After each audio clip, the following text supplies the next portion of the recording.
খুব অল্প সময়ের মধ্যে আমি গুনাহগার না দায় খাত্তা দু চার কথা আলোপ আলোচনা করব, তারপরে আমাদের হাফেজ বশির ভাই তিনি আসবেন, এসে আপিরি মোনাজাত করে দেবে। ওজন্য যারা রাস্তাঘাটে দোকানে মাকানে যারা এদিক ওদিক ঘোরাফেরা করছেন, আপনারা সকলে চলে আসুন। أعوذ بالله من الشيطان الرجيم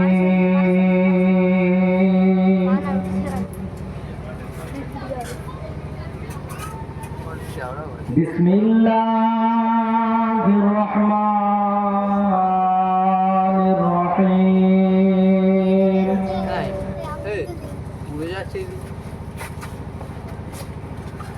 الحمد لله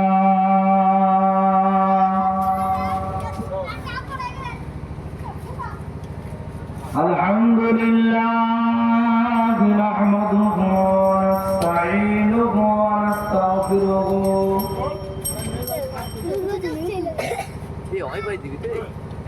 ونؤمن به ونتوكل عليه ونعوذ بالله من شرور أنفسنا ومن سيئات أعمالنا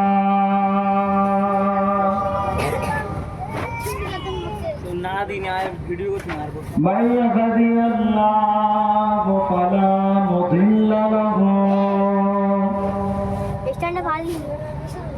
ومن يضلله فلا هادي له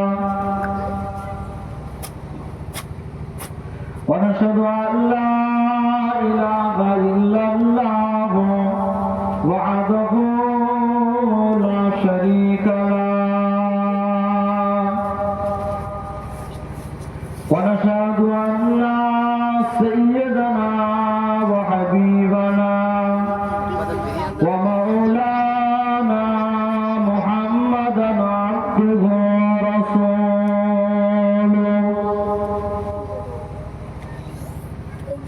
أما بعد فيا أيها الغافلون رحمكم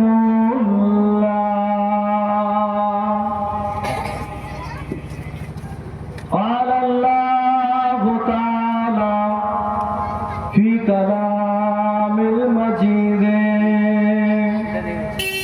والفرقان الحميد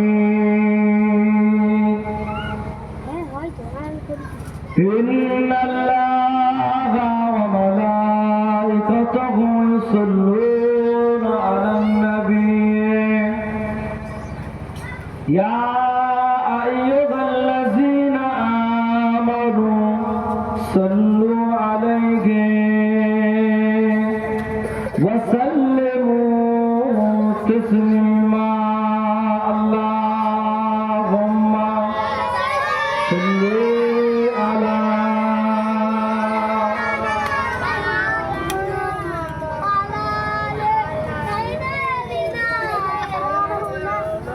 اللهم صل على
কলমাতে আছে ঈমান, কলমাতে আছে ঈমান, মোর সাথে আছে রব্বানা। আমার হৃদয় কাবা, নয়নেতে মদিনা। আসে যতই তুফান,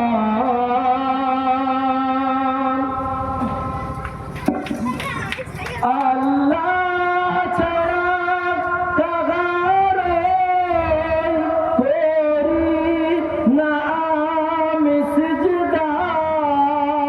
যার কুন ফায়াকুনে হয়েছি আমি পয়দা। আল্লাহ ছাড়া কাহারে করি না আমি সিজদা। যার কুন ফায়াকুনে হয়েছি আমি পয়দা।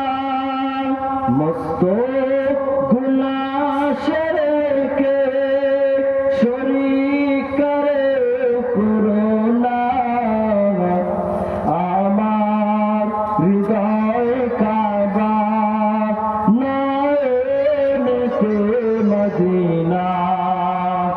আসে যতই তুফান, আমি কবু ডরি না। আমার হৃদয় কাবা, নয়নেতে মদিনা। আসে যতই তুফান, আল্লাহুম্মা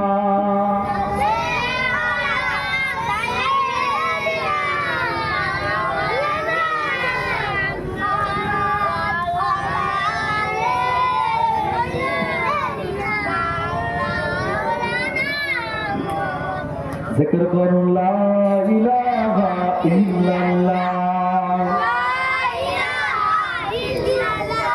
ला इलाहा इल्लल्लाह,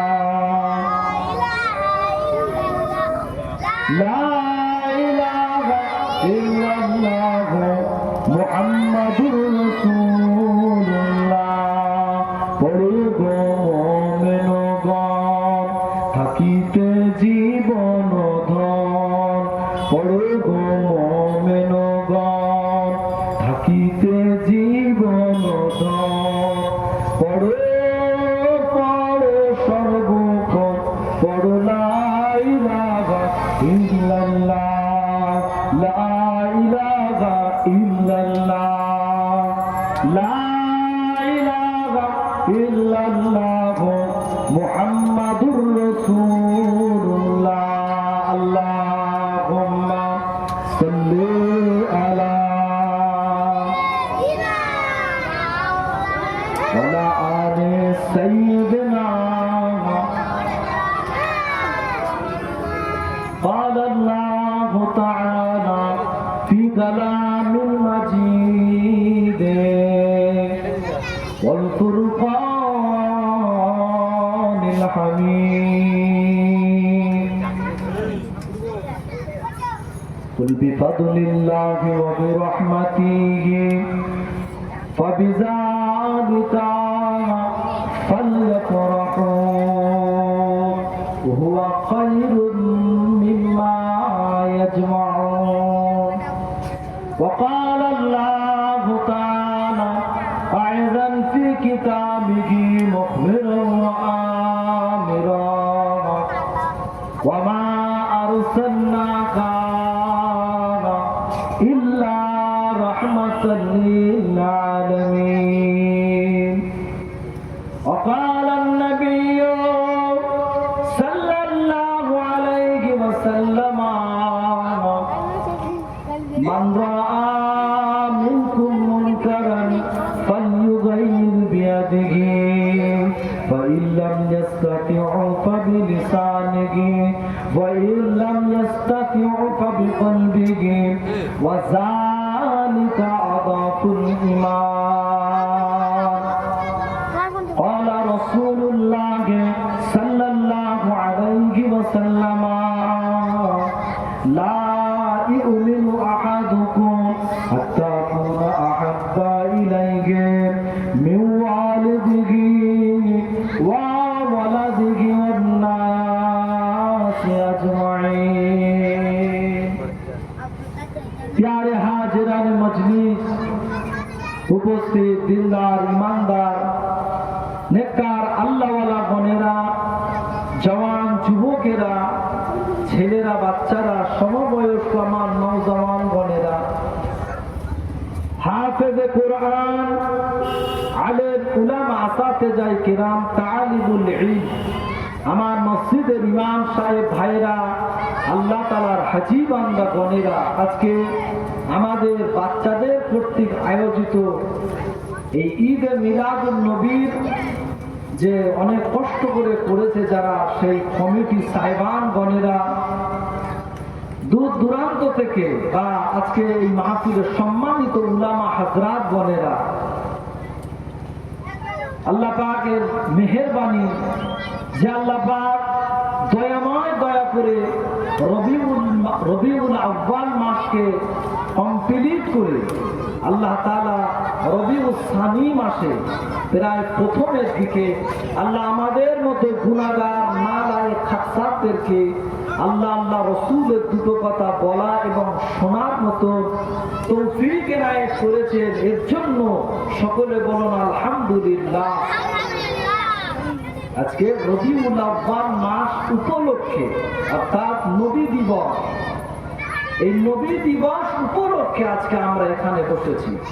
এখন প্রশ্ন আসতে পারে নবী দিবস তো হয়তো রবিউল আউয়াল মাসে, যেহেতু রবিউল আউয়াল মাসের 12 তারিখে আল্লাহ রাসূল দুনিয়াতে তাশরীফ রেখেছিলেন, ওজন্য সেই রবিউল আউয়াল মাসে তো আমরা ঈদে মিলাদুন নবী অর্থাৎ নবী দিবস উপলক্ষে জলসা জুলুস করতে পারি, তাহলে রবিউল সানিতে কেন? কারণ আল্লাহ রাসূল রবিউল আউয়াল মাসে দুনিয়াতে এসেছিলেন, কিন্তু নবীর খুশিটা এই রবিউল আউয়াল মাসে কিন্তু বেড়া হয়ে থাকবে না। রবিউল আউয়াল মাস থেকে সারা বছরটাই হচ্ছে একটা ঈমানদার মুমিনের জন্য খুশির দিন বা সুসংবাদের দিন। সকলে বলুন আলহামদুলিল্লাহ। নবী পাক দুনিয়াতে তাশরীফ রেখেছিলেন সেই জন্য। আর কোন নবী? যে নবীকে আল্লাহ দুনিয়াতে পাঠিয়েছিলেন এবং তামাম নবী আলাইহিমুস সালাম দিগকে আল্লাহ তাআলা বলিয়ে নিয়েছে যে তোমাদেরকে আমি আল্লাহ দুনিয়াতে পাঠাবো, পৃথিবীতে পাঠাবো, তোমরা আমি আল্লাহ তোমাদের উপরে যে আসমানি কিতাবগুলো দেব সেগুলো প্রচার প্রসার করবে। তবে হ্যাঁ, তোমাদের মধ্যে তোমাদের ওই প্রচার প্রসারের ভিতরে যদি আখিরি জামানার নবী নূর নবী হযরত মুহাম্মদ সাল্লাল্লাহু আলাইহি ওয়াসাল্লাম তিনি যদি আসে, তোমরা সবগুলোকে ছেড়ে দেবে, দিয়ে আমার মুস্তাফা আমার হুজুরের তোমরা পায়রবি করবে, ইত্তেবা করবে। এটা আল্লাহ তাআলা আলামে আরওয়াতে সমস্ত নবী আলাইহিমুস সালাম দিগকে আল্লাহ এই ওয়াদাটা করিয়ে দিয়েছিলেন। এখন আবার প্রশ্ন যে নবী পাক দুনিয়াতে এসেছিলেন, তাহলে এখানে খুশির কি আছে? আল্লাহ তাআলা বলছেন যে কুল বিফাদলিল্লাহি ওয়া বিরহমাতি ফাবিযালিকা ফালইফরাহু হুয়া খায়রুম মিম্মা ইয়াজমাউন। সূরা ইউনূস এই আয়াতটা পাবেন সূরা ইউনূস 58 নম্বর আয়াত। আল্লাহ কোরআন জানালেন, হাবিব আপনি বলুন যে আমি আল্লাহ আমার বান্দা বান্দীদের ভিতরে বান্দা বান্দীদেরকে আমি আল্লাহ যা দিয়েছি, সে ফজল বলুন, রহমত বলুন, নিয়ামত বলুন, যা কিছু দিয়েছি সব কিছুর থেকে সব থেকে আলা, সব থেকে শ্রেষ্ঠ বান্দা বান্দির জন্য আমি আল্লাহ আমার তরফ থেকে প্রেরিত হয়েছে দুটো জিনিস। একটা হচ্ছে ফজল আর একটা হচ্ছে রহমত। ফজলটা হচ্ছে কোরআন শরীফ আর রহমতটা হলো আমার নূর নবী মুহাম্মদ মুস্তাফা সাল্লাল্লাহু আলাইহি ওয়াসাল্লাম। জেনে বলুন সুবহানাল্লাহ। এখন রহমত যে নবী এটা বুঝবো কোত্থেকে? রহমত হলো নবী, এটা সূরা আম্বিয়া 107 নম্বর আয়াতে আল্লাহ তাআলা জিকির করলেন, ওমা আরসালনাকা ইল্লা রাহমাতাল লিল আলামিন। হাবিব, আমি আল্লাহ আপনাকে तमाम মাখলুকাতের জন্য রাহমাতাল লিল আলামিন। এই আলাম হচ্ছে এক বচন, অর্থাৎ আলাম কাকে বলা হয়? আলাম বলা হয় পৃথিবীকে। একটা পৃথিবী হচ্ছে জগৎ, পৃথিবী একটা জগৎ, সূর্য একটা জগৎ, চন্দ্র একটা জগৎ, লক্ষ লক্ষ কোটি কোটি আপনার স্পেসের ভিতরে, গ্যালাক্সি মিল্ক ওয়ে, এই আকাশের ভিতরে, তাম পৃথিবীর ভিতরে আল্লাহ তাআলা অনেকগুলো গ্রহ, নক্ষত্র, গ্রহ উপগ্রহকে আল্লাহ সৃষ্টি করেছে। 7 আসমান, 7 জমিন, এগুলোকে আল্লাহ আলামের সাথে তুলনা করেছে। যেমন সূরা আপনার কি বলে, আলহামদুলিল্লাহি রাব্বিল আলামিন, আল্লাহ তাআলা বললেন সমস্ত প্রশংসা, এই আলিফ লাম আলহামদুলিল্লাহ, সমস্ত প্রশংসা, এই সমস্তটা কোথা থেকে আসলো? আলহামদুলিল্লাহ। আলহামদু মানে প্রশংসা, লিল্লাহি রাব্বিল আলামিন, তামাম জগতের মালিক আল্লাহর জন্য। এখন তামাম জগতের মালিক আল্লাহ, তাহলে তামাম জগতের রহমতটা কে? আল্লাহ তাআলা বলেন ওমা আরসালনাকা ইল্লা রাহমাতাল লিল আলামিন। ওদিকে বললেন লিল্লাহি রাব্বিল আলামিন, আমি আল্লাহ যতগুলো মানে কি বলে গ্রহ উপগ্রহ, যতগুলো গ্যালাক্সি মিল্ক ওয়ে, যতগুলো নক্ষত্রকে আমি আল্লাহ সৃষ্টি করেছি, সমস্ত জগতের স্রষ্টা আমি আল্লাহ। আর সমস্ত মানে জগতের রহমত স্বরূপ আমার মুস্তাফাকে পাঠিয়েছি। কাজে পৃথিবীতে, দুনিয়াতে শুধু নবী যে আমাদের জন্য রহমত এরকম কোনো ব্যাপার নয়। নবী পাক যে আমাদের জন্য শুধু রহমত এরকম কোনো ব্যাপার নয়। কোনো ব্যক্তি যদি দুনিয়াতে তার ভালো লাগছে না, হয়তো মঙ্গল গ্রহে গিয়ে বসবাস করতে চাইছে, সেই মঙ্গল গ্রহে রহমত স্বরূপ আমার নবীকেই মানতে হবে, নেতা হিসাবে আমার রাসূলকে মানতে হবে, তবেই সেই মুমিন।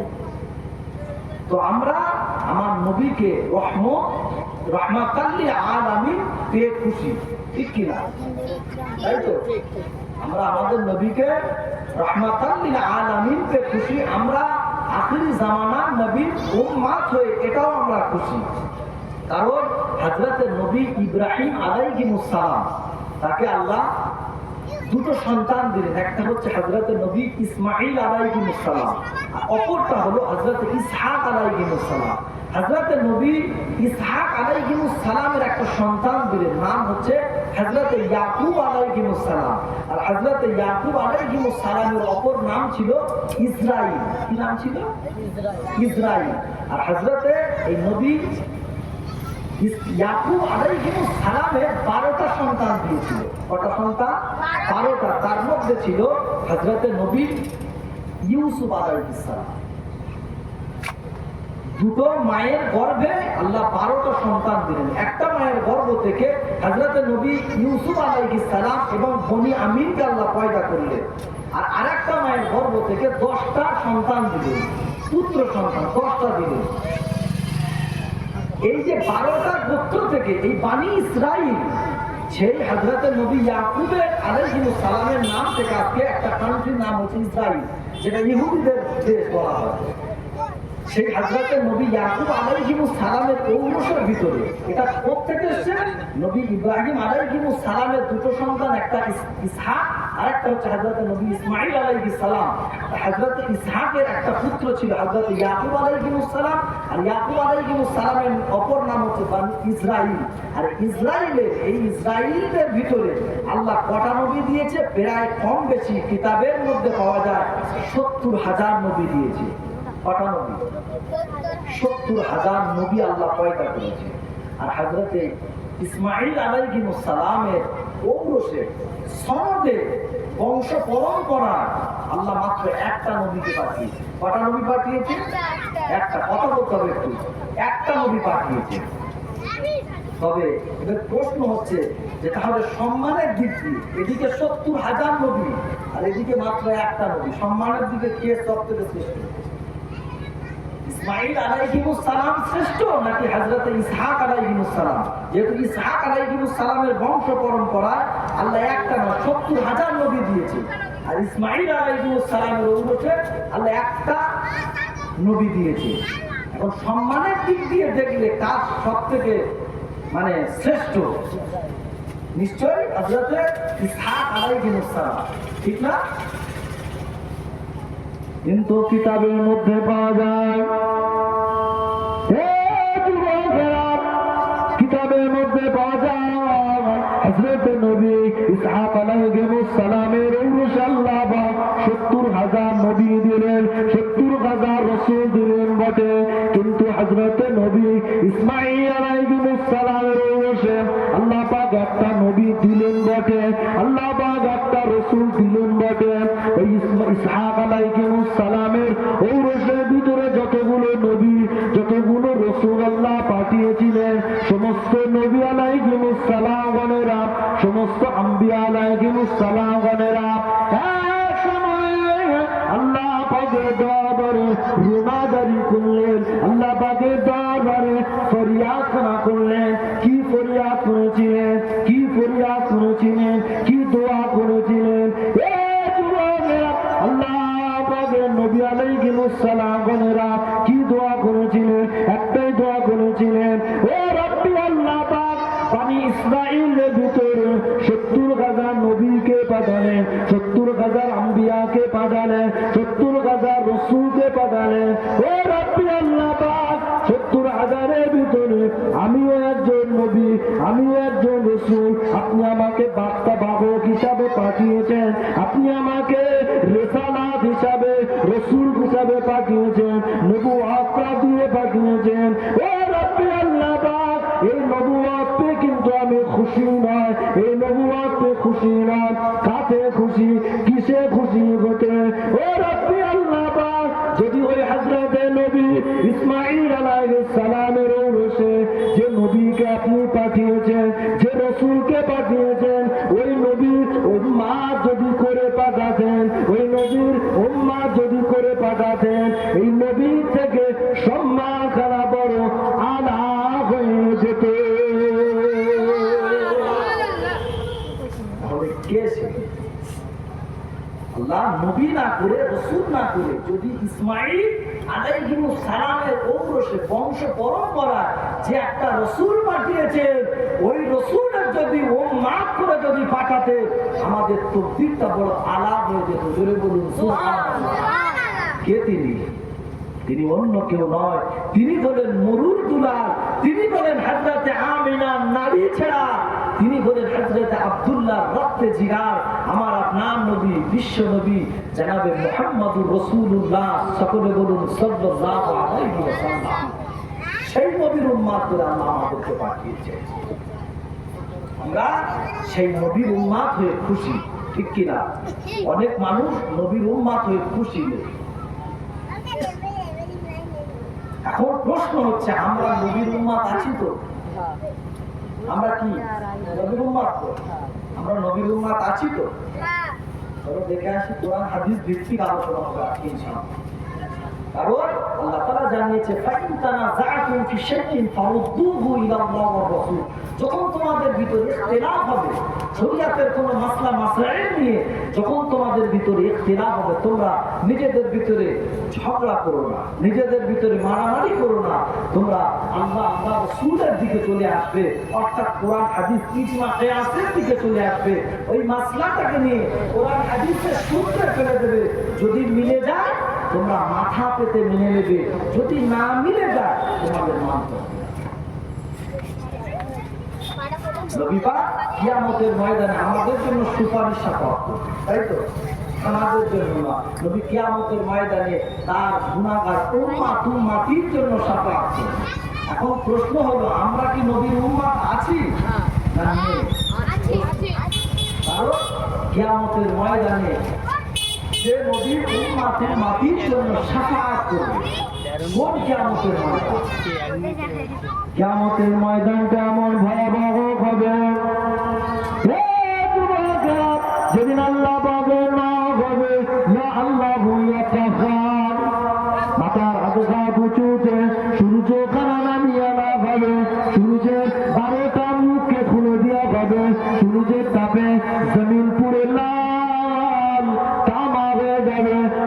তাপে বান্দা বান্দিদের মাথা দিল ফুটে ফুটে ফুটে ফুটে, কারো নাক দিয়ে, কারো কান দিয়ে, কারো চোখ দিয়ে তোবা তোবা তোবা তোবা বলে আল্লাহ পাকের জমিনের মধ্যে পড়তে থাকবে।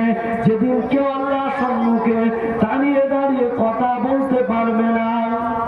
ওয়ালা তানফাউ মালু ওয়ালা বানুন, যেদিনে কোনো কিছু কাজে আসবে না। বান্দা দুনিয়া জমিনে যেটা নিয়ে অহংকার করে, দুনিয়া জমিনে বান্দা মূলত ধন সম্পদ নিয়ে অহংকার করে, বান্দা দুনিয়া জমিনে মূলত সন্তান সন্ততি নিয়ে বড়াই করে। বান্দা দুনিয়া জমিনে কেমন ভাবে সন্তান সন্ততি ধন দৌলত নিয়ে বান্দা বড়াই করে। হে যুবকেরা, বান্দা মনে করে আমার 12টা সন্তান আছে, 12টা ছেলের মালিক, জানি 12টা লাঠির মালিক আমি কোটিপতি। যত অন্যায় অত্যাচার করি না কেন, যত জুলুম করি না কেন, আমার মা, কারণ 12টা সন্তান মানে 12টা সেই সন্তানের বউ আছে, তার বাচ্চারা আছে, তার মানে 12 দুগুণে 24টা ভোট আছে। আমার কথা বুঝতে পারছি না? 12টা সন্তান মানে 12 দুগুণে 24টা ভোট, আর 24টা ভোট, আর এদিকে শ্বশুর আর শাশুড়ি, 24, 25, 26টা ভোট। তাহলে ও যদি অন্যায় করে বিচার ওর পক্ষে যাবে নাকি যার উপরে জুলুম করেছে তার পক্ষে যাবে? নিশ্চয় সে নেতা সাহেব যে বিচার করবে সে নিশ্চয়ই ভাববে না যে যদি আমি সঠিক বিচারটা করি, ইনসাফ ভিত্তিক বিচার যদি করি, তাহলে আমার এই ভোটগুলো গেল। কথাটা বুঝতে পারছো না? যদি আমি ইনসাফ ভিত্তিক বিচার করি তাহলে আমার এই ভোটটা গেল, আর আশা করা যাবে না। আর যদি আমি ওদের পক্ষে যদি বিচারটা করে দিই তাহলে এই মাত্র 2টো ভোট, 4টে, ওদিকে 26টা ভোট আমার হাত ছাউনি দিচ্ছে। বিচারের পক্ষে যাবে না বিচারের পক্ষে যাবে? বান্দা বড়াই করে দুনিয়াতে। আল্লাহ পাক জন্য জানিয়ে দিলেন ইয়াউমা লা তানফাউ মালু ওয়ালা বানুন, কিয়ামতের ময়দানে, কঠিন হাসরের দিনে বান্দা সম্পদ সম্পত্তি, বান্দার সন্তান সন্ততি কিছু কাজে আসবে না। হে যুবকেরা, আমার নবী পাকের উম্মত উম্মতি বোনেরা, কি কাজে আসবে কিয়ামতের ময়দানে? যার কলব থাকবে পরিষ্কার, বিকলবি সালিম, যার অন্তর থাকবে পরিষ্কার, সেই ব্যক্তি কিয়ামতের ময়দানে আল্লাহ পাক তাকে সুপারিশ সাফাওয়াতি করার পারমিশন দেবে, বা আল্লাহর সম্মুখে কথা বলার পারমিশন দেবে। নচেৎ আল্লাহর দরবারে কথা বলার মতন কারো সাহস থাকবে না। জাহান্নাম গর্জন করবে, নবী আলাইহিস সালামরা বেহুশ হয়ে যাবে। নবীরা বেহুশ হয়ে গিয়ে হযরতে নবী ঈসা আলাইহিস সালাম বলে, আল্লাহ তুমি আমার মা মারিয়ামের সাথে কি আচরণ করবে আমি জানতে চাই না, আর জানারও প্রয়োজন মনে করি না। আল্লাহ অন্তত তুমি আমাকে জাহান্নাম থেকে বাঁচিয়ে নেয়। সমস্ত নবীরা একই কথা বলবে, আমি নবী ইব্রাহিম আলাইহিস সালাম, আমার বাপ আজরকে আপনি কোথায় দেবেন? আল্লাহ আমি জানতে চাই না, আর জানার প্রয়োজন মনে করি না। আল্লাহ অন্তত তুমি আমাকে জাহান্নাম থেকে আপনি আমাকে বাঁচিয়ে দেন।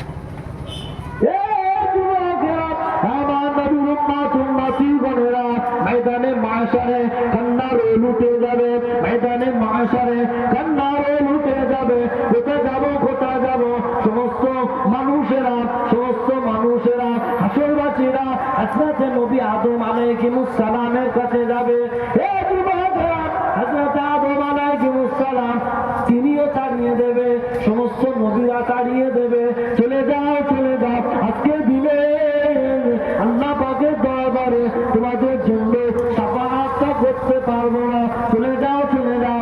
হে যুবকেরা, হাসরবাসীরা ওখান থেকে ঘুরে ঘুরে ঘুরে ঘুরে দিক বিদিক হয়ে যাবে।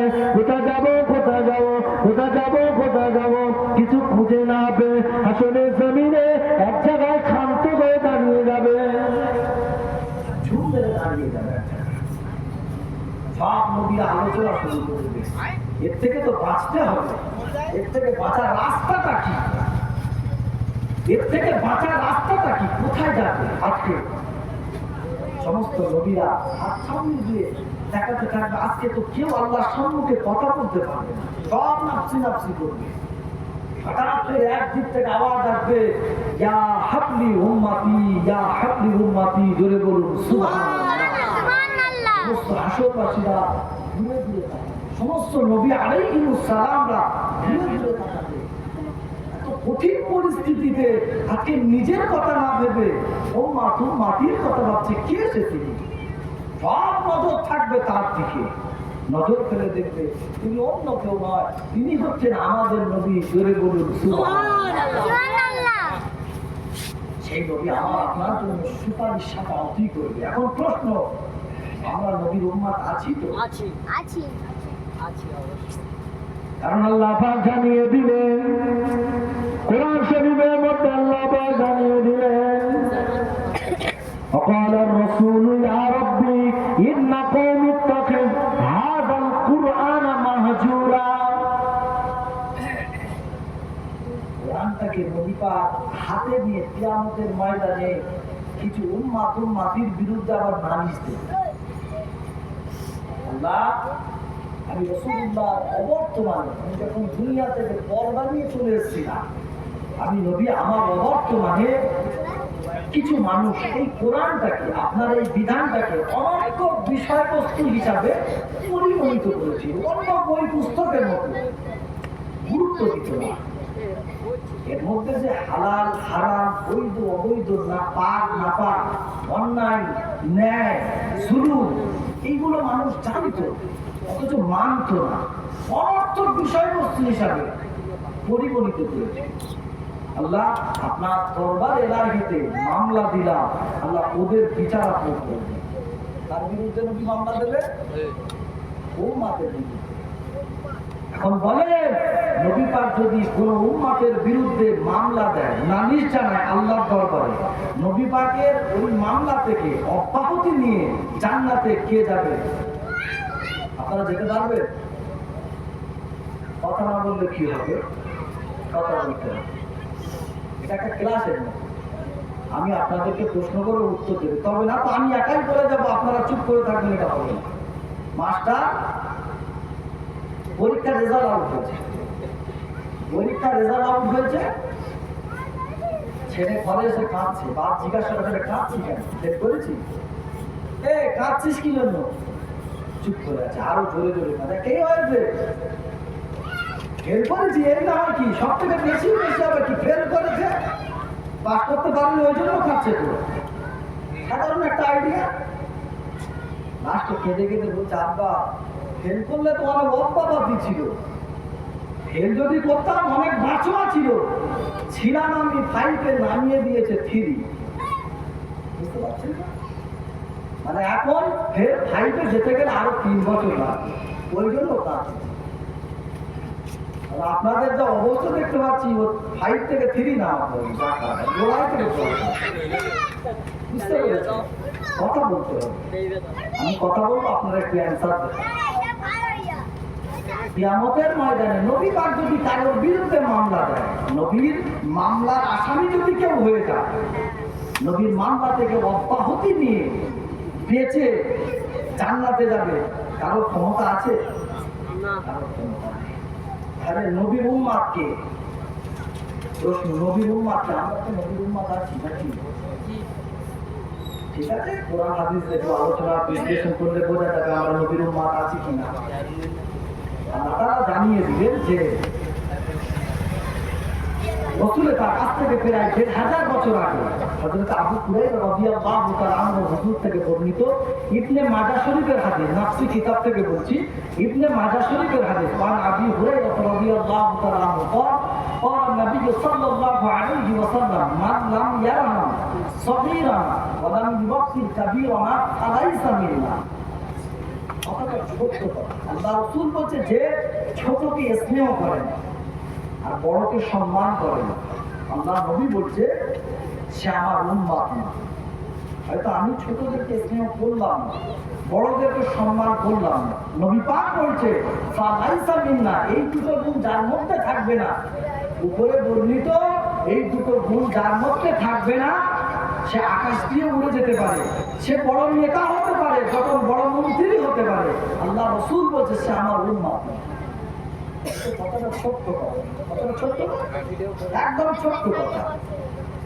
মানলাম ইয়ারহাম সগীরানা, যে ছোটকে স্নেহ করে। এখন ছোট কারা? ছোট কারা? ছোট কারা বলে? আমাদের বয়সে ছোট যারা, তাই তো নাকি? বাচ্চারা আমরা স্নেহ করি তো। নবী পাক কেমন স্নেহ করতে ছোটদের? আল্লাহ নবী মদিনা মসজিদে নববী শরীফে নামাজ পড়লেন। হে যুবকেরা, আল্লাহ নবী মদিনা মসজিদে নববী শরীফে নামাজ পড়ে মসজিদে নববী শরীফ থেকে টুকটুক করে নবী আমার হেঁটে হেঁটে চলে যায়। আল্লাহ নবী একটা বাচ্চা ছেলেকে সালাম দিলেন, আসসালামু আলাইকুম ইয়া উমায়ের মা কুইলা নোবায়ের। হে উমায়ের, আমি নবী তোমাকে সালাম দিলাম। হে উমায়ের, বলো বলো, তুমি বিগত দিনে যে হলুদ পাখিটা নিয়ে খেলা করতে, যে বুলবুলি পাখিটা নিয়ে খেলা করতে, বলো বলো সে বুলবুলি পাখিটা কই? শিক্ষা। বাচ্চা ছেলেটা ছুটে এসে আল্লাহ রাসূলকে জড়িয়ে ধরলেন। তিনি নেতা ছিল। আমার নবী কি ছিল? প্রাইম মিনিস্টার, আরবের প্রাইম মিনিস্টার ছিল, প্রধানমন্ত্রী ছিল। ওটা আরো প্রয়োজনে আল্লাহ আমার নবীকে হাদিয়া দিয়েছিল। জোরে বলুন নববী শরীফ থেকে নামাজ পড়ে বেরিয়ে এসছে, দেখছি যে ছেলেটি খেলা করছে। নবীটা লক্ষ্য রেখেছে প্রত্যেকদিন ওই ছেলেটা একটা বুলবুলি পাখি নিয়ে খেলা করে। হঠাৎ আজকে নেই। নবীবাগ জিজ্ঞাসা করে, ছেলে প্রত্যেকদিন তো তুমি বুলবুলি পাখি নিয়ে খেলা করো, আজকে দেখতে পাচ্ছি না, কি ব্যাপার? ছেলেটি এসে আল্লাহ রাসূলকে জড়িয়ে দেবেন। ইয়া রাসূলুল্লাহ, আমি একটু এতটুকু বাচ্চা ছেলে, আপনি কোথায় প্রধানমন্ত্রী? আমি বাচ্চা ছেলে, আমার কথাটা আপনি চিন্তা করেন। আর আমাদের নেতা মন্ত্রীরা কি করে? কালো কাঠের ভিতরে যায় আসে, ও নেতা না খেতা বোঝার মুশকিল। ওকে দেখতে পায় না। কেউ যদি এমপি হয়ে যায়, ওকে আর কেউ দেখতে পায় না। ও তো একবার আসে ভোটের জন্য, ওই সে, ওকে আর কেউ দেখতে পায় না। অস্ত্রা না লম্বা না কালো না বেটে, যে বাবা 5 বছর আগে তো দেখেছিলাম, একটু দেখি না রে বাবু কিরা বলবে, আর দেখতে পাওয়া যায় না। ওই নেতা আর এই নেতা, আকাশ এবং জমির পার্থক্য। আল্লাহ নবী মদিনা মসজিদে নববী শরীফে, হে যুবকেরা, আল্লাহ নবী সিজদা অবস্থাতে আছে। হযরত ইমাম হাসান, হযরত ইমাম হুসাইন রাদিয়াল্লাহু তাআলা আনহুমা হুজুরা আল্লাহ নবী পিঠেতে উঠে গেলেন। কিতাবের মধ্যে পাওয়া যায় হযরত ইমাম হাসান, ইমাম হুসাইন রাদিয়াল্লাহু তাআলা আনহুমা হুজুরা পিঠেতে উঠে গেলেন। আল্লাহ নবী সিজদা থেকে চিন্তা করেন, হে যুবকেরা, দুনিয়ার মানুষকে আমার আপনার নবী কতটা আদর্শ ছিল, আমার নবী দুনিয়ার মানুষের জন্য কতটা আদর্শ ছিল। আল্লাহ নবী সিজদা থেকে চিন্তা করে, আমি রাসূলুল্লাহ যদি সিজদা থেকে যদি আমি নবী মাথাখানা তুলি, আমার ইমাম হাসান হুসাইন পড়ে যাবে। আমার ইমাম হাসান হুসাইন পড়ে গেলে আমি নবী ইমাম হাসান হুসাইন আমার উপরে কষ্ট পাবে। হে যুবকেরা, আল্লাহ নবী সিজদার মধ্যে তাসবিহখানা বাড়িয়ে দিলেন, সুবহান রাব্বিয়াল আলা, সুবহান রাব্বিয়াল আলা। আল্লাহ নবী তাসবিহখানা বাড়িয়ে দিয়েছিলেন। হে যুবকেরা, আমার নবী পাক ওই সময়তে ততক্ষণ পর্যন্ত সিজদা থেকে মাথা তোলেনি, যতক্ষণ পর্যন্ত হযরত ইমাম হাসান, হযরত ইমাম হুসাইন রাদিয়াল্লাহু তাআলা আনহু যতক্ষণ পর্যন্ত নবী পাকের পিঠ থেকে না নেমেছে, ততক্ষণ পর্যন্ত আল্লাহ নবী সিজদা থেকে মাথা তুললেন না।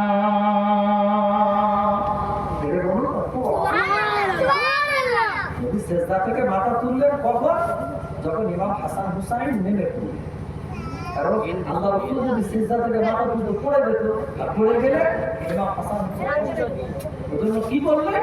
আল্লাহ রাসূল সিজদার ভিতরে তাসবিহখানা বাড়িয়ে দিয়েছিলেন। জোরে বলুন সুবহানাল্লাহ। এই ছিল নবীর আদর্শ। ছোটদেরকে স্নেহ করতে আল্লাহ রাসূল শিক্ষা দিচ্ছেন যে আমি নবী ছোটদেরকে স্নেহ করি, তোমরাও করো। তাহলে বুঝতে পারলাম যে ছোটদেরকে নবী কেমন করে স্নেহ করছে। আমাদেরও দায়িত্ব ছোটদেরকে স্নেহ করতে হবে, কিন্তু আমাদের ছোটরা কি হচ্ছে, এখন জালেমদের টার্গেট হয়ে যাচ্ছে।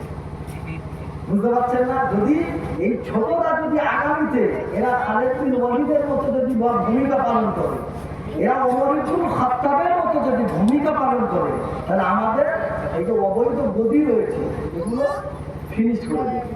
ওই জন্য আজকে বিশ্বের দিকে তাকান, ছোটরা জালিমদের বেঈমানদের টার্গেট হয়ে গেছে। আল্লাহ রাসূল বলছে ছোটদেরকে যদি স্নেহ না করে, যদি বা তাদের টার্গেট করে, যত বড় হেতুলাল হোক, আমি রাসূলুল্লাহ বলছি সে আমার উম্মত। পয়েন্ট নাম্বার 1 গেল। দ্বিতীয় নাম্বার পয়েন্ট হচ্ছে মাল্লাম ইয়াহা সগীরা ওয়ালাম ইউওয়াক্কির কাবীরা ফালাইসা মিনহু। আল্লাহ রাসূল বলছেন যে বড়দেরকে সম্মান করে না। হ্যাঁ, ভালো করে শুনবে, যে বড়দেরকে সম্মান করে না। এখন বড় কারা? বড় কারা? যারা আমাদের বয়সে বড়, তাই না? তাই তো, যারা আমাদের বয়সে বড়। আমাদের বয়সে বড় তো আবু জেহেল ছিল, আমাদের বয়সে ফিরআউন ছিল, নমরুদ, হামান, কারুন। আমাদের সমাজে আমাদের থেকে বয়সে বড় আছে, অথচ তারা হারামখোর। কথা বুঝতে পারছেন? আমাদের সমাজে আমাদের থেকে বয়সে বড় আছে, অথচ সে ঘুষখোর, সঠিক বিচার করতে পারে না। আমাদের সমাজে বড় আছে মুনাফিক, আমাদের সমাজে বড় আছে চিটিংবাজ। বড়দের কিন্তু তাদের কি সম্মান করতে হবে জানা হচ্ছে। এখন বড় কে, কে বলবে?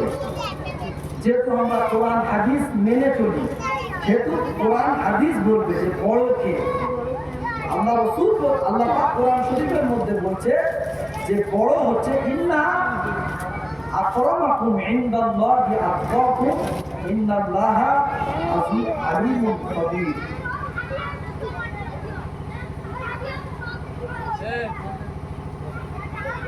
ইন্না আকরামাকুম ইনদাল্লাহি আতকাকুম ইন্নাল্লাহা আলিমুন খাবীর। এটা সূরা হুজরাতের মধ্যে, সূরা হুজরাত 26 পারা 13 নম্বর আয়াতে আল্লাহ তাআলা জানিয়েছেন, ইন্না অবশ্যই আকরামাকুম তোমাদের মধ্যে সবথেকে বড়, আকরামাকুম ইনদাল্লাহ আমি আল্লাহ আমার কাছে। ভালো করে শুনবেন, বড় কারা? বড় আমি আল্লাহ আমার কাছে। তোমাদের মধ্য থেকে সবথেকে বড় ওই ব্যক্তি আতকাকুম, যে আমি আল্লাহ আমাকে ভয় করেছেন।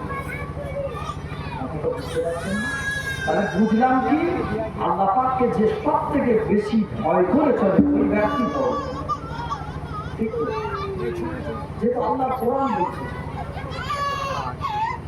এখন ভয় করে কারা? ভয় কি সবাই করে? আল্লাহ পাককে ভয় সবাই করে? যদি সবাই ভয় করত, যদি সবাই ভয় করত, তাহলে সমাজে অন্যায় অত্যাচার হতো। মোল্লা পাড়ায় অত্যাচার হচ্ছে, মুসলমান পাড়ায়। মুসলমান পাড়ায় যত শরীয়তের অবৈধ কাজ, মুসলমান পাড়ায় আপনার কি বলে ঘোড়াচুরি হচ্ছে, মুসলমান পাড়ায় আপনার কি বলে মেলা হচ্ছে, মুসলমান পাড়ায় আপনার ডান্স হাঙ্গামা হচ্ছে, মুসলমান পাড়ায় আপনার কাওয়ারি হচ্ছে, মুসলমান পাড়ায় আপনার কি বলে ফাংশন হচ্ছে, মুসলমান পাড়ায় আপনার গাজন হচ্ছে। আর ওদিকে যখন শুরু হয়ে গিয়েছে প্রচার করতে লাগে না, ক্যাটা কম্বল নিয়ে রাতের বেলা, শীতকাল হলেও নিচে আমি তো দেখেছি রে বাবা, আমার অভিজ্ঞতা আছে, আমার অভিজ্ঞতা থেকে বলছি, মেয়েছেরা লাইন দিয়ে যেন হট করতে যায়, মরাতুরের ময়দানে গান সাঙ্গানো হচ্ছে। বুঝতে পারছেন না? তাহলে আল্লাহ পাককে ভয় সবাই করে। কারা করে?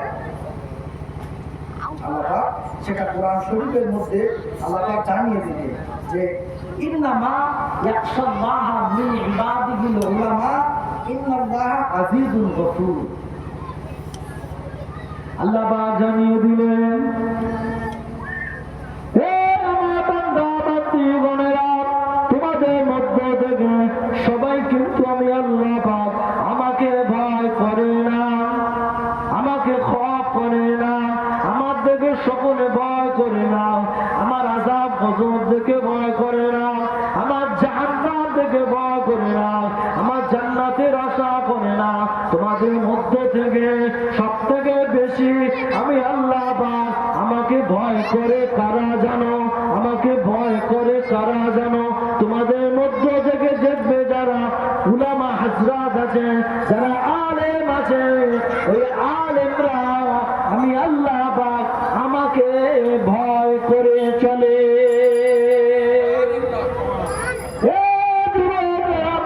মুসলিম শরীফের হাদিসের মধ্যে পাওয়া যায় আল্লাহ নবী জানিয়ে দিলেন আল্লাহ নবী জানিয়ে দিলেন ইন্নাল উলামা ওয়ারাসাতুল আম্বিয়া। আমি রাসূলুল্লাহ শুধু আমার ওয়ারিস নয়, সমস্ত নবী আলাইহিমুস সালাম, এক হযরতে নবী আদম আলাইহিমুস সালাম থেকে নিয়ে 1,24,000 মতান্তরে 2,24,000 নবী রাসূল পয়গম্বরকে আল্লাহ পাক দুনিয়াতে পাঠিয়েছিলেন। সেই সমস্ত নবী আলাইহিমুস সালামদের বর্তমানে যে কাজগুলো বাকি, সেই কাজগুলো উলামা হাজরাতগণ করে। আর এই উলামা হাজরাতগণ কারা? এরা অন্য কেউ নয়, এরা হলো নবী আলাইহিমুস সালামদের উত্তরসূরি। ধরে বলুন, আর একটু ধরে বলুন সুবহানাল্লাহ। পৃথিবীর মানুষেরা, আমি আল্লাহ পাক আমাকে দুনিয়াতে সবাই ভয় করে না, আমি আল্লাহ আমাকে ভয় করে শুধুমাত্র কেবলমাত্র উলামা হাজরাত গণেরা। এরাই হলো বড়, এদেরকে তোরা সম্মান করবি। আমার আনন্দের সম্মান আছে আছে সারা মাস ইমামতি করার পরে মাইনে কত টাকা দেয়? 3,500 টাকা। আজকে আর বেকার ভাতা দেয়। বেকার ভাতা না ইমাম ভাতা, সত্যি বেকার ভাতা কত টাকা? 2,500 না 3,000। বেকার ভাতায় পায় ওই যা, আর ওদিকে দেয় 3,500। টোটাল মিলিয়ে কত টাকা হচ্ছে? 5 থেকে 6,000 টাকা। আপনার বিবেকটা একটু খাটান না। একটা মানুষ তো সে, তার তো পরিবার আছে, তার তো স্ত্রী আছে, তার তো বাল বাচ্চা আছে। 6,000 টাকায় হয়তো মাসে হয় না? বলে 6,000 টাকা একটা মানুষের চলতে? সেক্রেটারির ছেলে এমএ কমপ্লিট করেছে, পিএইচডি সব কমপ্লিট করেছে, ইন্টারভিউ যাবে। এখন এসার নামাজ পড়ে সেক্রেটারি বলছে, হুজুর মাওলানা সাহেব কি আমার ছেলের জন্য একটু দোয়া করবে যাতে করে একটা ভালো চাকরি পায়। বললেন তার থেকে জুমার দিন ওদের সময় আসবে, আমি খাস করে তোমার ছেলের জন্য দোয়া করবো। পরের দিন সকাল ফজর হয়ে গেল, ইমাম সাহেব মসজিদে গেল, নামাজ পড়ালো, পিছনে সেক্রেটারি সাহেব বসে আছে। ইমাম সাহেব একটু দোয়াটা করে দিল।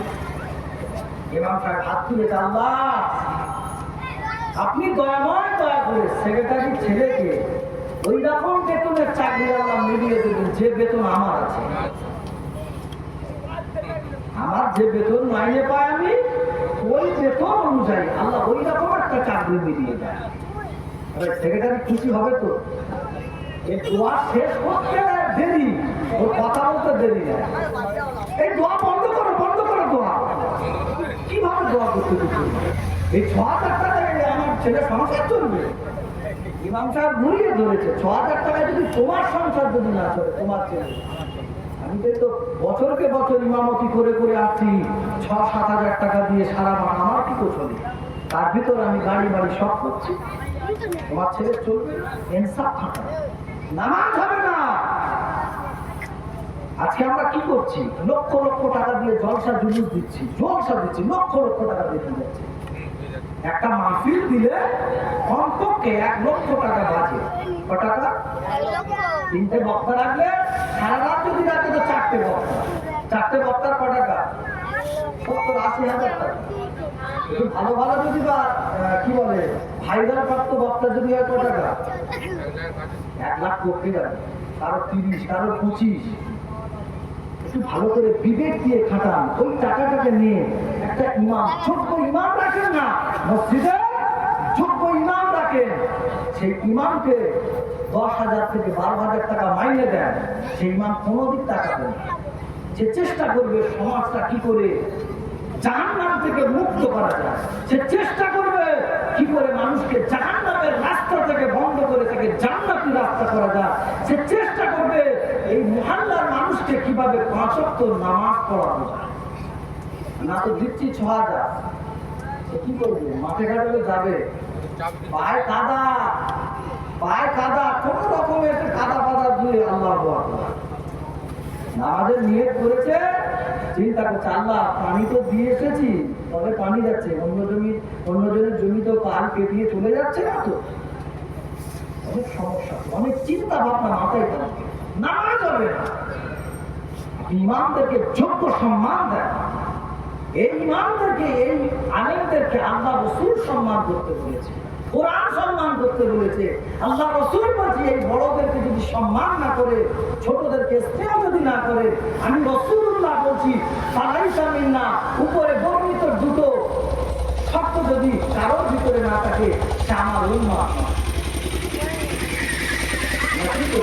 আমরা ইমাম সাহেবের যোগ্য বেতন। এখন প্রশ্ন হচ্ছে, আবার প্রশ্ন যে সবাই আলেম?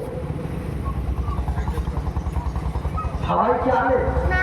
নামের আগে মাওলানা, মুফতি, মুহাদ্দিস, ফাকিহ, হাফেজ, কারি এগুলো লাগানো আছে। আর আমরা দেখতে পাচ্ছি নামের আগে এতগুলো টাইটেল দেওয়া আছে, হয়তো বিরাট বড় আলেম। কথা ঠিক কিনা?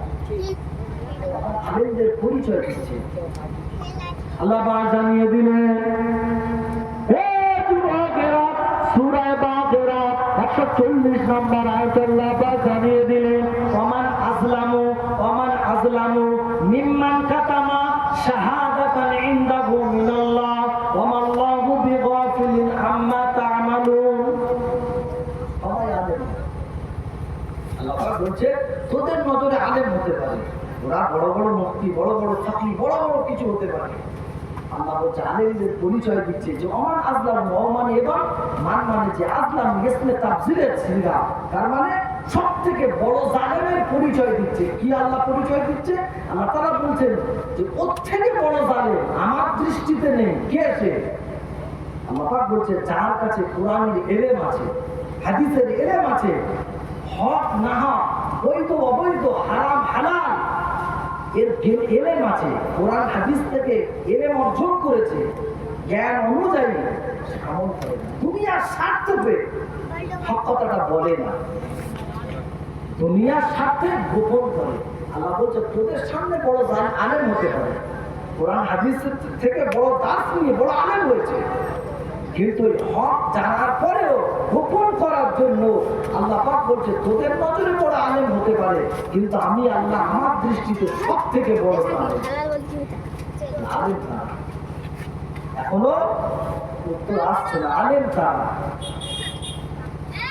আল্লাহ নবী জানিয়ে দিলেন, আজ থেকে 1000 বছর আগে আল্লাহ নবী জানিয়ে দিলেন, আল্লাহ রাসূল জানিয়ে দিলেন, হে যুবকেরা, কিয়ামতের ময়দানে প্রত্যেকটা বনি আদমকে আল্লাহ পাক 5টা প্রশ্ন করবে, 5টা প্রশ্ন করবে।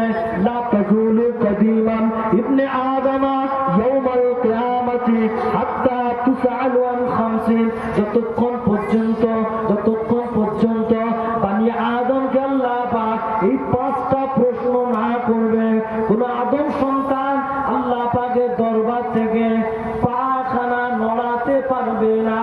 হে যুবকেরা, আর এই 5টা প্রশ্নের ভিতরে যে 5 নম্বরে আল্লাহ নবী জানিয়ে দিলেন, ওয়ান ইলমিহি মাযা আমিলা ফিহি মুত্তাফাকুন আলাইহি, হাদিসটা বুখারীতে পাওয়া যায়, হাদিসটা মুসলিমেতে পাওয়া যায়।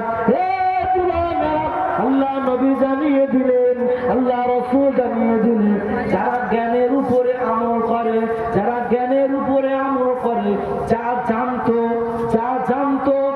জ্ঞানের উপরে যারা আমল করে, জানার পরে যারা সেই জ্ঞানের উপরে আমল করে, ওই ব্যক্তিটা হলো প্রকৃতপক্ষে আলেম।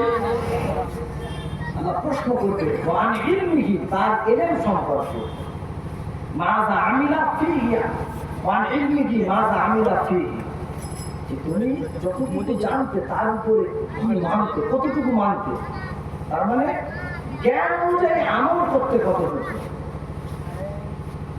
তার মানে যারা জ্ঞান অনুযায়ী আমল করে তারাই হচ্ছে আল্লাহর কাছে সব থেকে বড়। এই বড়দেরকে সম্মান কে করতে বলেছে? আল্লাহ রসুল। যদি না করি তাহলে কি হবো? নবীর উম্মত হতে পারবো না। বড় তারা বল না, যারা জ্ঞান অনুযায়ী আমল করে। এখন জ্ঞান অনুযায়ী আমল করে পৃথিবীতে সব থেকে বেশি জ্ঞানের উপরে আমল করে নবী এবং রসুলরা। তারা করে নবী এবং রসুলরা, তারপর সাহাবায়ে কিরাম, সাহাবীগণেরা। এখন নবীরা এই জ্ঞানের উপরে আমল করতে গিয়ে নবীরা কি পেয়েছে? নবীরা যখন খেতে বসতে মাছের পল্লা পড়তো আমাদের, জ্ঞানের উপরে আমল করতে গিয়ে আল্লাহ নবী সিজদা চলে গিয়েছে, আল্লাহ রসুল সিজদাতে চলে গিয়েছে। মক্কা কুফারে কুরাইশেরা, মক্কা পাষাণেরা আল্লাহ নবীর মাথার উপরে উটের পচা নাড়ি বুড়ে বুড়ে আল্লাহ নবীর মাথাতে চাপিয়ে দিলেন। জ্ঞানের উপরে আমল করতে গিয়ে নবী সিজদায় গেছে, উটের পচা নাড়িগুলো নিয়ে নবীর মাথায় চাপিয়ে। আর আমরা সিজদায় যাই, উপর থেকে এসির হাওয়া পড়ে। আল্লাহ রসুল ইসলামের কলেমার দাওয়াত নিয়ে গেলেন তায়েফে। নবী কি খেলে? পাথর খেলে। তায়েফের মানুষরা বাচ্চা শিশুদেরকে লেলিয়ে দিলেন, ওটা হচ্ছে পাগল, পাথর মেরে মেরে মেরে ফেলে। নবী পাক ইসলামের কলেমা নিয়ে যখন তায়েফে গেলেন, যাওয়ার পরে নবীর উপরে পাথর পড়লো, পাথর বৃষ্টি হলো, নবীর শরীরের উপরে পাথর পড়লো। আর আমরা ইসলামের দাওয়াত দিতে যাই, কি হয়?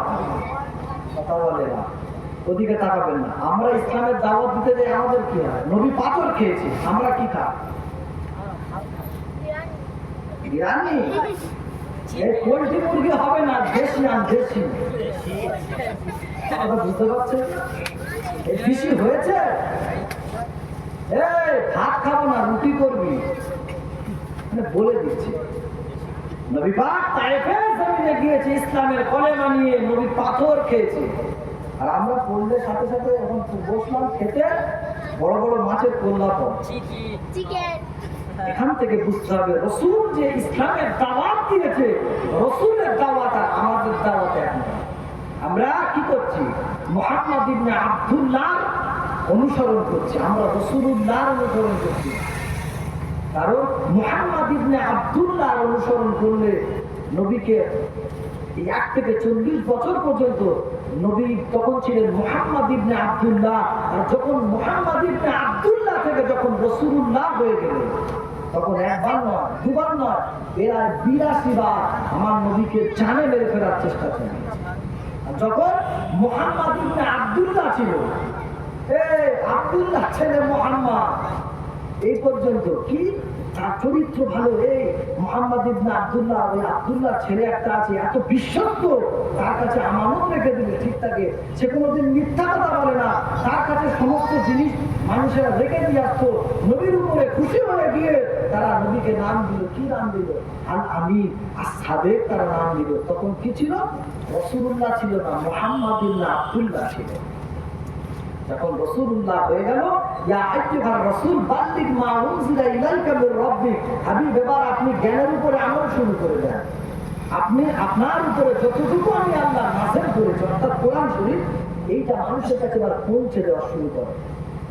সঙ্গে সঙ্গে নবীর শক্তি শুরু হয়ে গেল। তাহলে জ্ঞানের উপরে আমল কারা করে? সবচাইতে বেশি নবী এবং রাসূলরা। আর নবী এবং রাসূলরা জ্ঞানের উপরে আমল করতে গিয়ে অনেক অত্যাচারের শিকার হয়েছে। এই জ্ঞানের উপরে আমল করতে গিয়ে একজন নয়, দুজন নয়, 100 নয়, 200 নয়, 1000 নয়, 2000 নয়, প্রায় 3500-এরও বেশি নবীদেরকে জানে মেরে ফেলে দিয়েছে। আল্লাহ পাক জানিয়ে দিলেন, ইয়া হাসরাতান আলাল ইবাদি মা ইয়াতিহিম মির রাসূলিন ইল্লা কানু বিহি ইস্তাহজিউন। আমি আল্লাহ পাক আমার বান্দাদের উপরে, আমার বান্দাদের জন্য আক্ষেপ, আমার বান্দাদের জন্য আফসোস। কেননা এমন কোন নবী আমি আল্লাহ পাক দুনিয়া জমিনে পাঠালাম না, এমন কোন রাসূল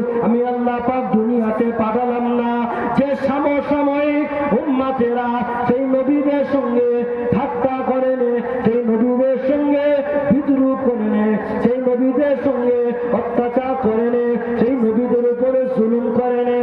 একজন নয়, দুজন নয়, প্রায় 3,500 নবীকে এরা জানে মেরে ফেলে দিয়েছিল। কেন কেন কেন নবীদের উপরে অত্যাচার হতো? কেন নবীদের জানে মেরে ফেলে দিয়েছিল? কেন নবীদের সঙ্গে ঠাট্টা করতো? কেন নবীদের সঙ্গে বিদ্রোহ করতো? নবীদের কি চরিত্র খারাপ ছিল? নবীদের কি চরিত্র খারাপ ছিল? নবীরা কি ঘরের টাকা মেরে খেয়েছিল? নবীরা কি কারোর মেয়ের দিকে তাকিয়েছিল? নবীরা কি কোনো মানুষের ঘর ভেঙেছিল? নবীরা কি পাকা ধানে মই দিয়েছিল? না না না না না। কেন কেন কেন নবীদের উপরে জুলুম হয়েছিল? কেন কেন কেন? এই জন্য নবীদের উপরে জুলুম হয়েছিল কারণ সব থেকে জ্ঞানের উপরে বেশি আমল করেছিল যারা, তারা অন্য কেউ নয়, তারা হলো নবী এবং রাসূলরা।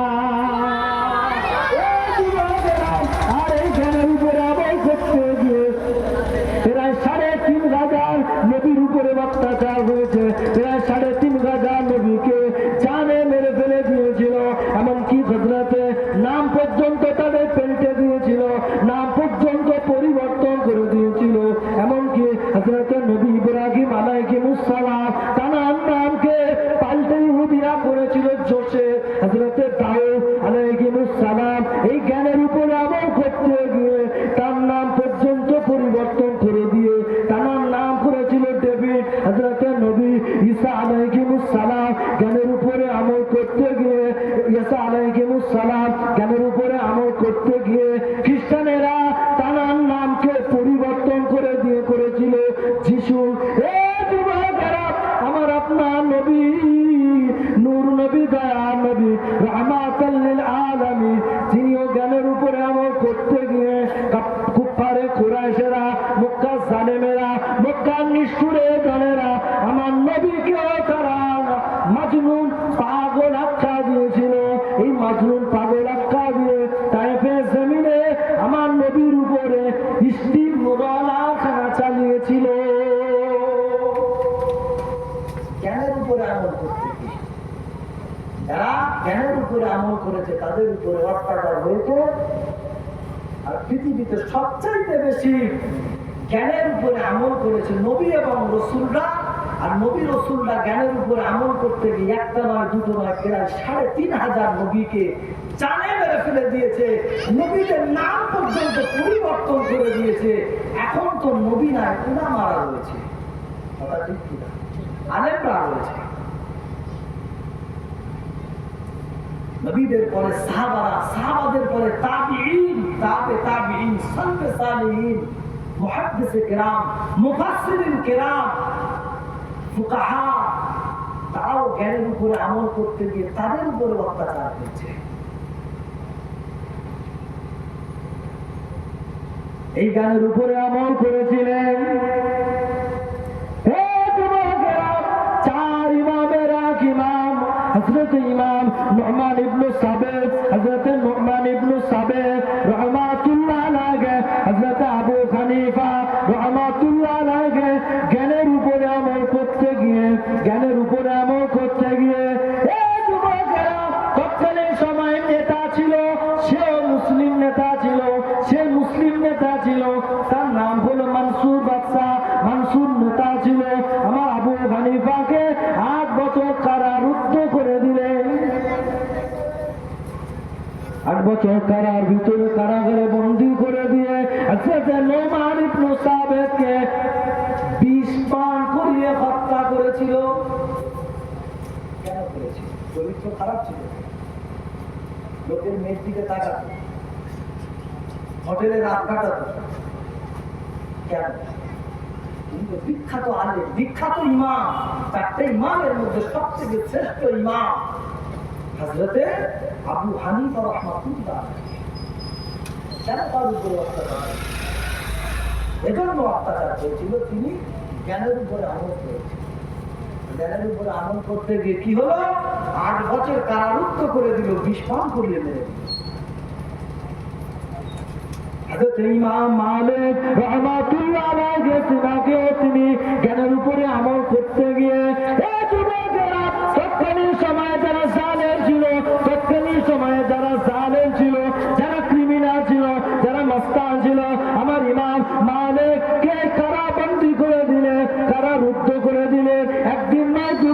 সময় প্রায় 28 দিন পিছিয়ে দিয়েছিল, 28 দিন রিমান্ডে দিয়েছিল।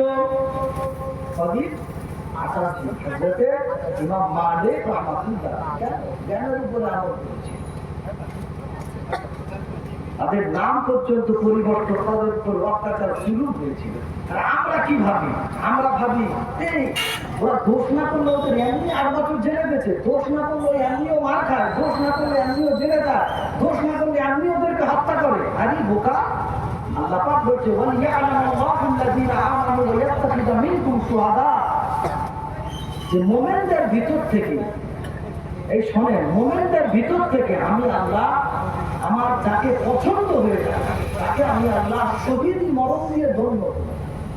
মুমিনদের ভিতর থেকে সবাইকে আমি আল্লাহ কবুল করি না, সব তো মুমিন। এখন মুমিনের ভিতরে ক্যাটাগরি আছে, যারা হকের প্রতি থেকে আমল করে, সত্যের পক্ষে থেকে আল্লাহ পাক বলছে তারাই, মানে যারা জ্ঞানের উপরে আমল করে তারা হত্যা হচ্ছে। যেমন আনিস খান, আমার আনিস খানকে হত্যা করে দিল। কে ছিল আনিস খান?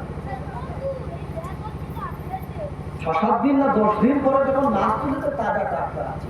যদি বলবেন না সুবহানাল্লাহ, সরকারের বিরুদ্ধে কথা বলেছিল, সরকার অন্যায় করছিল, সেই সরকারের বিরুদ্ধে কথা বলেছিল, পুলিশ দিয়ে হত্যা করে দিয়েছে।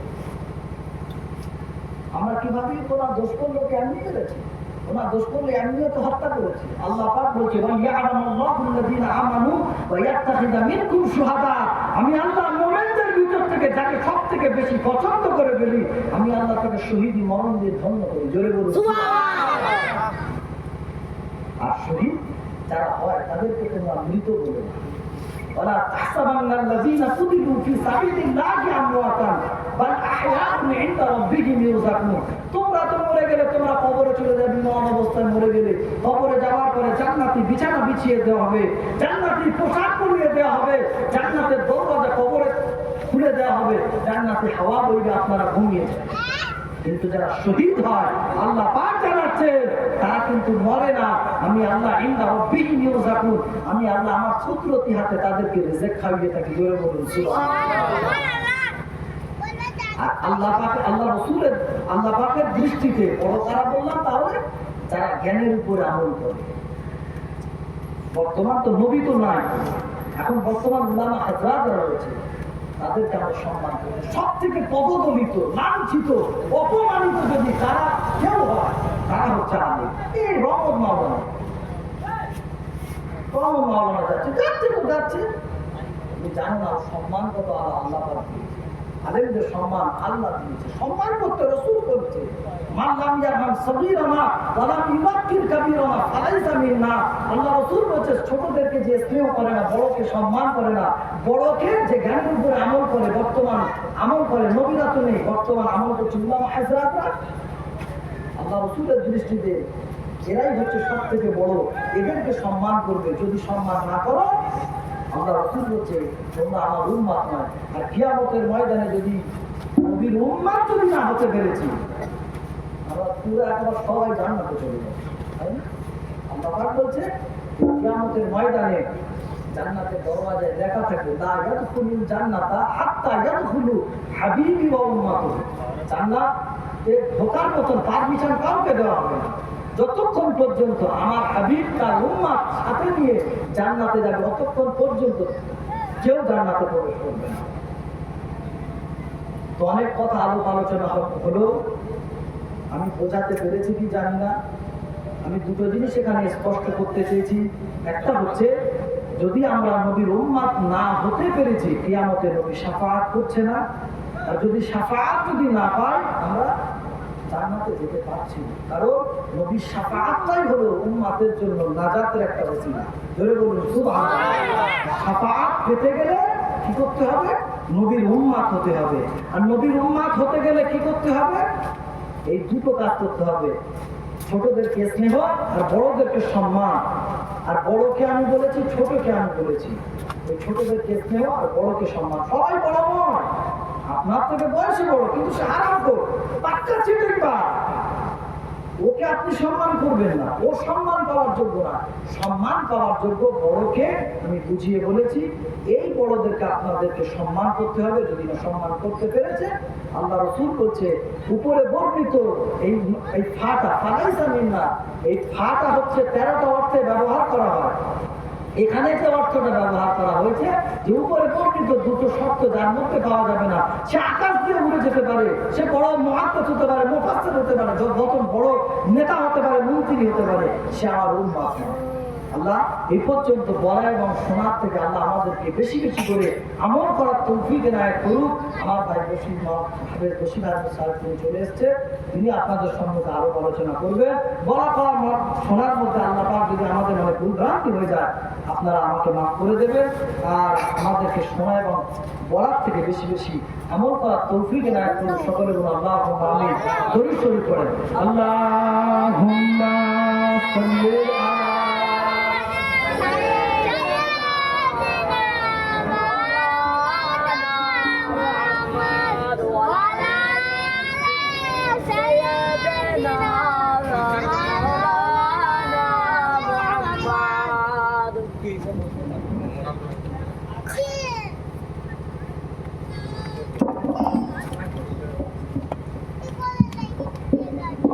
আসসালামু আলাইকুম।